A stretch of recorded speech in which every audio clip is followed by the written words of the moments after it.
Well, I don't know. I ain't sung it so long yet. If you knew Susie like I know Susie, oh, what a girl. If you knew Susie like I know Susie, oh, what a girl. In a taxi, she's speaking my little Lord. In a taxi, mother dear, come save your child. If you knew Susie like I know Susie, oh, what a girl. I was a pretty big hog farmer back in the late 70s. And I was one of the biggest in the East because I had 4,000 hogs. And the Malvern boys were the biggest hog farmers in the world at that time out of Virginia Beach when the Murphy was just getting going. And my business partner was a Smithfield buyer, and we were crooked as hell. It was, even it stretched down that far about how we could make extra money, knowing when to sell the hogs, when not to sell them. That makes a big difference in your profit margin. But I was teaching school and coaching, and I wasn't making no money, and I was in Kinston, North Carolina, and I was eating breakfast in a motel there with a bunch of old rich folks. And one man, I was telling him, I said, I don't make money. He said, well, why don't you go to work on the side? I said, I do. I run 2 service stations. I own 2 service stations in Murfreesboro. One coming into town, one going out of town. I get the Norfolk traffic both ways. And he said, well, what you need to do, so you need to go to hog business. I said, well, I used to have dairy raised hogs. And he told me that, he said, hogs are down now. And I think it's around 10 or 12 cents a pound. He said, if you're ever going to go in hog business, go in hog business. And I ain't know nothing about hogs other than slopping the hogs and stuff like that it is. So we got to talking about it, and I told my wife, I said, I'm fixing to spend some of my money. And I kind of mortgaged the house. Bought about 1,000 hogs, very cheap. And people, now I believe in the good Lord, because I don't live like I ought to, but he sure shined on me when I did that. Hogs were running down about the time I bought them, about 12, 14, something like that, in that area. I can't remember. And I bought the hogs, and I went and got an old rundown hog parlor that was a feed-out floor, and I fixed it up in the afternoons myself, working right by myself, 20-penny nails, you know about that, Terry, them 20-penny nails and them saws and cutting them old oak boards. And I'd done a job on that thing. I made it pretty good, and so I got about 1,000 hogs and put them in there. And when they topped out, and I was using old feeders that went with the building, you know how you work on them, cut your hands all to pieces, putting them together and fixing them. And when I sold them hogs, folks, I ain't gonna tell you how much I come down home and throw it on the bed in front of my wife, because she was talking how bad it stunk. And my smart words were this: that's how they smell when I throw the money on the bed. It was quite a bit for 6 months work. And at that time, I bought in that low and sold out at 37 cents, which was big money back at the time. And that got me rolling. And I was in business with the Smithfield Packing Buyer. I met the old Joe Luder before down on the Maharan River at a little club they called Ebo, but he was wearing a red fancy coat and I was wearing a t-shirt. But anyhow, I got started that way. And things were pretty good. And I was driving, and I bought my first Lincoln Continental. And I was driving not a new pickup truck, but a nice pickup truck. And I bought my first little boat, doing good. And there was a shotgun grocery store. You folks, what that is, one of them little narrow grocery stores that's long. And Mr. Bazemore run it, and he would sell pork and beans, Vienna sausage, a luncheon meat that he sliced, and bologna, and stuff like that. And you get bread and make mustard and bologna sandwiches and drink Pepsi Colas for dinner. It was nice, a lot of fun going in there talking to Mr. Bazemore. And I really liked him, and he liked me, and all of us went there and I was making money. Well, one day, Mr. Bazemore come to me. He said, Don, I want to talk to you outside. He said, you know them hogs you got over there? Says, they present a problem for me. I said, what you mean? He said, Don, they stink.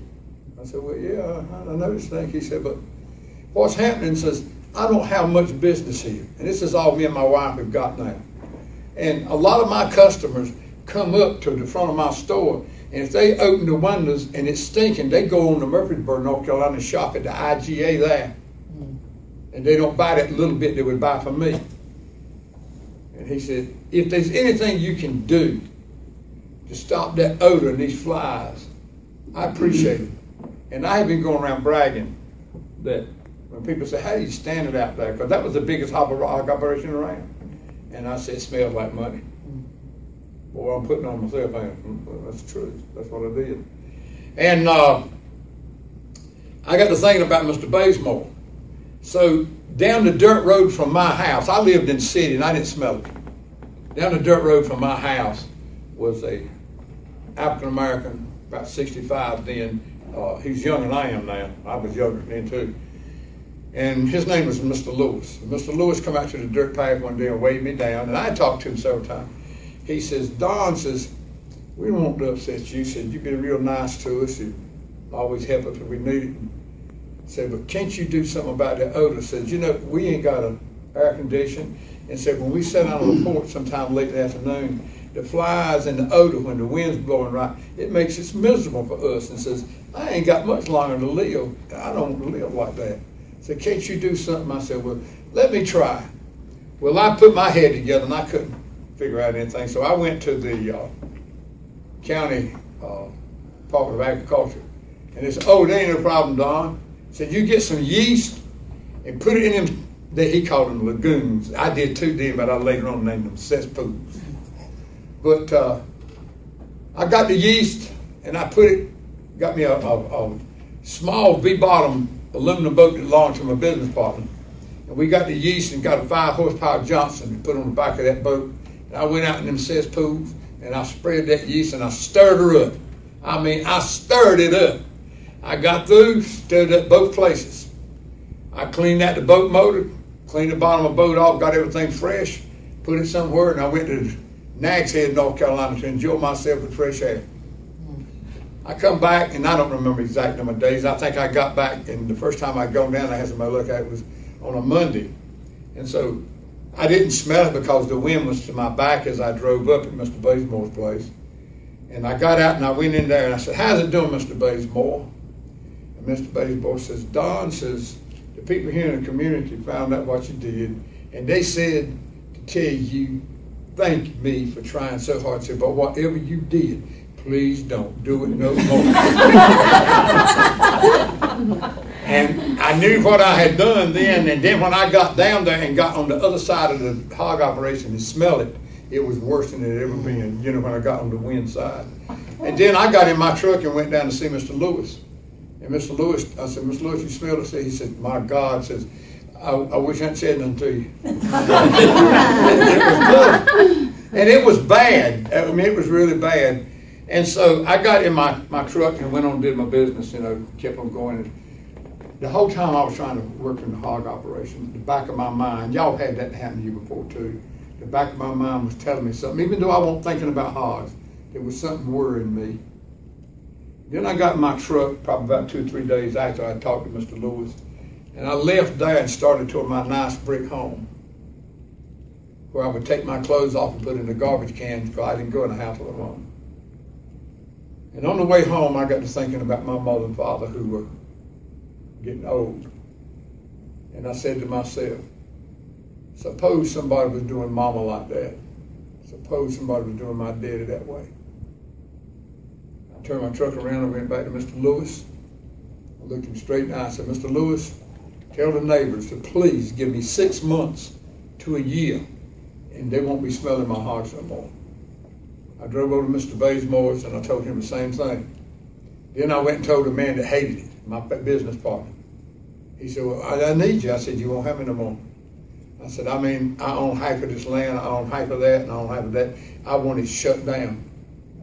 I said, I'm bringing on some very bad stuff to these people, and I'm not going to live like this. And we sold out, and I done good. Hogs, that's when hogs went to 65 cents. That was big time stuff. I just happened, like I said, the good Lord, you know, returns things you do right. And I sold the hogs and I got out of the business. Then later on, I moved away from hog country and moved to Cape Hatteras, North Carolina, where you could smell some fresh air at that time. And that got me out of the hog business. But then I moved back home. And Daddy had a little farm. And there was a piece of land close to the old sand pit, and I bought that. And then I bought another piece, and another piece, little pieces of land, not big pieces. And then one day, I was up at my cousin's garage in welding shop, and a county commissioner from Greene County, North Carolina, walked up to me and said, "Hey, you know they're going to put 10,000 hogs down there." And he knew what, because he was a member of my fishing camp. He said, "They're going to put 10,000 hogs down there in front of your recreation area." I said, "What are you talking about?" Well, I knew, former hog fan, I knew what 10,000 hogs was going to do. So I didn't know what to do. So this is the part that's vague to even tell about. But all I did is I went to the courthouse and started playing around to find out how many hogs they were going to put there. And nobody could tell me anything. And I reckon I didn't do it right. I kind of got mad. And I said some things. I mean, I says, "If you can't tell me why you are not letting them put them there." And I went pretty hectic about that. And I almost got to the point I was fixing to grab stuff off the desk and slam it down on the floor, because they were totally disrespecting anything about me with 10,000 hogs, equivalent to 50,000 people. And so it wasn't long after that that they cut it back to 3,400, because they knew they didn't have enough land to spray, etc., and other things. And they found out, evidently, Mr. Murphy, who was Wendell, is the one who was pushing all of it. He knew, he said, this man might not quit. We got to do things right, according to the law. And that's kind of what they did. And they put their hogs down, started on July the 4th, and I think it was 2092 on July the 4th. And I said, what a hell of an Independence Day present for me. I saw the tractors moving in to shore up the cesspool, and that really got me upset. And then the thing I did one Sunday, I was sitting down at my place where Rick and everybody's been. I was sitting down at the old building, and this guy come up there, and he was talking. He said, "Well, you ought to see that Murphy hog pen." Well, Murphy's vice president, Jim Stocker, had written me a letter after Murphy and them decided they could change my mind. And in the letter, it stated that your hog operations were old. Our new hog operations don't stink, and you won't smell them. And it says, we want you to come and visit one of our hog operations. So I kept the letter. Well, that Sunday, this man come and talked to me that knew about the hog pen. He said, "Let's go." We went down there because I was invited in there, and that happened. You people from not here in North Carolina, a lot of times. I finally got the TV pictures going there on a Monday morning, and here's what they found. Where the dead hogs had been laying, and the ground was black where they had bled. The end of the feed-out floor, the topping floor, the gully that has where the waste went, the feces went, it was busted out, and it was running down a pipe. You've seen pictures of that. It was running right down the pipe into the Contentment Creek contributory, busted out. Then we looked over into the cesspool, and you could walk through, the cesspool was this high, you could walk right through it just like this. You could walk through it. And I didn't know what to do. I mean, I was lost. So I kept calling. I finally called Channel 5 and got a guy named Bill Leslie. And he didn't know me from Adam. He said, "You telling me the truth?" I said, "Yes." I said, "And Wendell Murphy's a senator."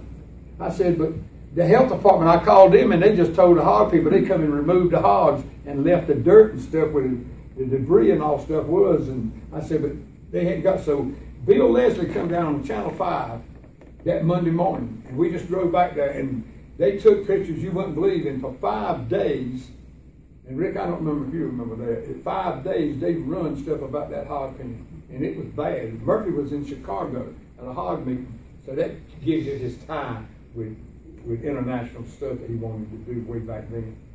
And so we got that started, and then that's when the other people, they saw me on television, and I didn't back off Wendell Murphy one bit. I told the truth, and I talked to him about his flies and all the stuff like that. And after I'd done that, he decided he would come and visit with me, and I don't want to get this story too long, but he drove down on the Lincoln Continental after he got out of the helicopter in Farmville, North Carolina, to visit me, and I would not ride in their Lincolns and their things, and I acted insubordinate to him because he was used to getting the governor to ride where he wanted him to. Mm-hmm.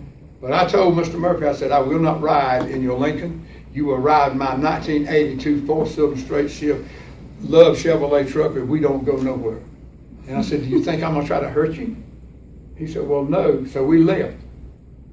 And so we left out on that little four-cylinder Chevrolet just humping right on down the road and pulled up. I said, I'm going to show you one of your hog operations. Rick will remember this good. And we drove up there to the hog operation. As I was slowing the little truck out come this rather large lady. And she had a shovel drawn back with Wendell Murphy sitting in the car, fixing to attack me and the car. And Mr. Murphy, the senator, stuck his head out the window and said, stop, stop, I'm Wendell Murphy. And the attackee with the shovel said, my God, it is Wendell Murphy. And so I got out and I showed him some things that later on I told Rick about. And I showed him where his dam had been busted and bricks had been put back and nobody had reported it. We showed out in the woods where feces and urine was running through the woods down to a ditch back over across into the Contending Creek area. And all that stuff, that's the first hog pen we got to. And then I went down the road maybe 10 miles to another big operation, had 30,000 hogs. That was the biggest one that was shut down. We ain't found out yet why it was shut down. But, am I taking too long? No, keep going. But anyway, I carried Wendell up to this black neighborhood, and I pulled up in front of a trailer house that had old beat-up patio on the front of it. It wasn't what you would really like, but it's the best they could afford. And her name was Annie Dupree, a courageous, poor black person. But she stood up for guns. And we went in the trailer, and seriously, people, it was one of them couches that had springs sticking through it a little bit. And I sat down on one end and left Murphy the one with the spring. And her husband sat over there in a wheelchair with tubes up his nose. He was dying with tuberculosis. And Annie said, my husband, we don't have air conditioning and all that stuff. Said the neighbors are making up some money to give us one. Said he gets very sick very often on account of that hog odor when the wind blows our way. And I said, Senator, can't you do something about that? Well, when I get back, maybe we can do something about something like this. And Annie Dupree did not know at that time she had cancer. And she told Mr. Murphy, the great senator, the world's largest hog farmer, she looked straight in his eyes and said, sir, said, if you say really can help us, appreciate us if you help us. And he said, well, when I get back, I will. And she said, you know, my grandchildren don't like to come here no more because they usually come and spend the night to help me with their granddaddy. But a lot of times when they leave the trailer going to the school bus, if it's bad, the odor gets in their clothes and the children poke fun on it didn't feel where they were going to school. So we looked at that. We left and went up the road to Ann and Tab Joyner's house, two middle-class white Americans who have a nice brick home, beautiful yard, worked hard at it. And I talked to Ann there, and Ann told him about how she would mask and cut the grass so she couldn't smell it. And then she gave him a story about when she asked the now president of the Pork Council again, R.C. Hunt. She called R.C. Hunt one day and said, we're eating outside. We want you to come and eat with us because the wind's blowing from your hog pen. Mm-hmm. And R.C. wouldn't come. And she told Wendell Murphy about that. And so we had a nice conversation, and we left there and went to Black Creek, North Carolina. And we talked to, what was his name? As good as I know their names. That's what happens when you get 70-some years old. But anyhow, we talked to the two people there, and both of them were former hog farmers. They were farmers, and they said, we're worried about Bass, Mr. and Ms. Bass. They were worried about their son because he was living in an old 100-year-old home place, and he's beginning to get mad because some children from Wilson came a couple of times to play with their children, and the wind changed, and the children said, we want to leave your house to his children. We don't want to stay here. And Jeff got really upset, tight about that. It was Marie and Carlson Bass. And so Marie, Marie was pretty smart. And she talked to him and said a lot of things that were really good things to say. How do you live with yourself, Mr. Murphy? I know you want to make money. He said, but we used to have hogs, but we didn't stink up our neighbor's home. And so we had that trip together. Murphy went on. Now I want to do this to you. I want to take you back again, and we're going to go back through that neighborhood with y'all with me. We pull up the Andrew Priest trailer. It's still there. The old porch is still there. Annie's gone. Her husband's gone. They're both buried in the ground. We go to Ann Jonas and Tab's house. They sold their house for a loss and moved into a city called Wilson.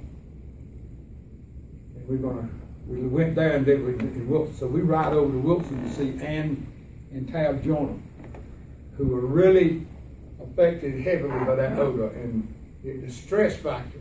But we can't find Tab and Ann because they're no more. They're buried in the ground. Then we go over to Black Creek to Carlton and Marie's house. Carlton and Marie's house is shut down. They're both dead.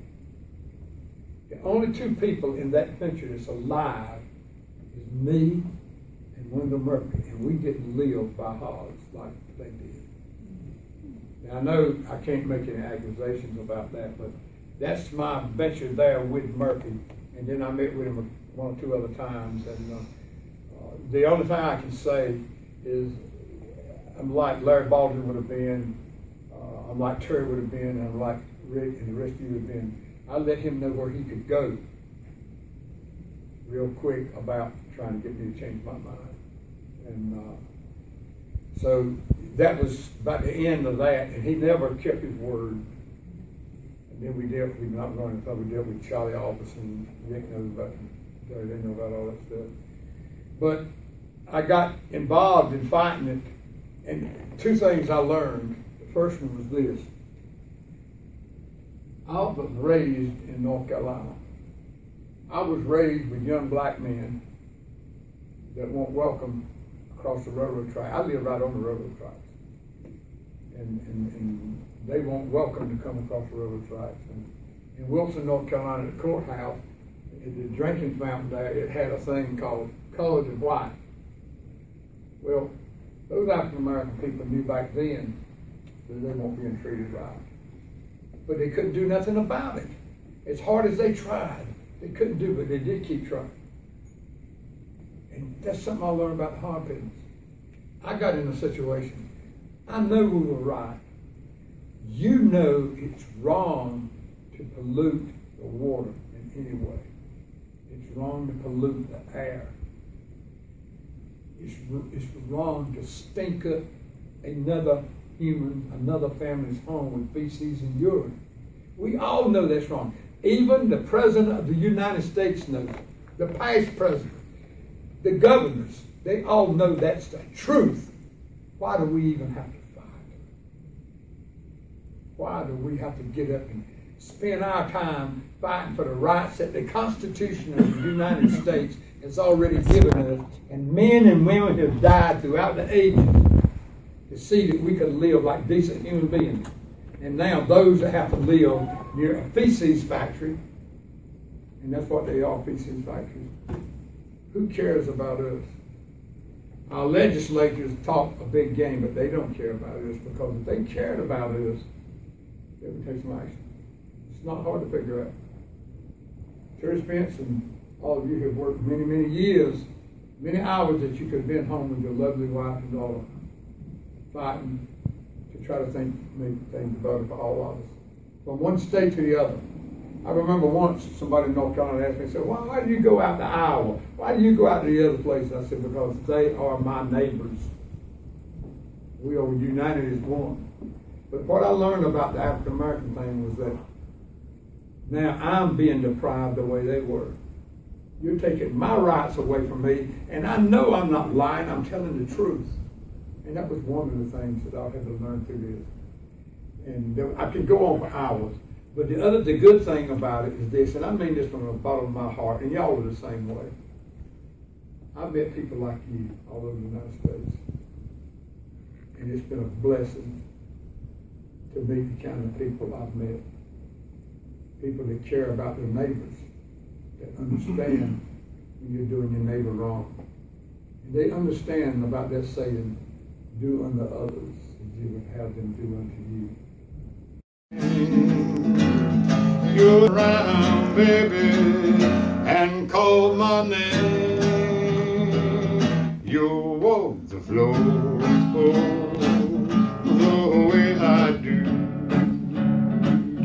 your cheating heart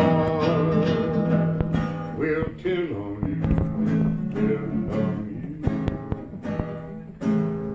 you.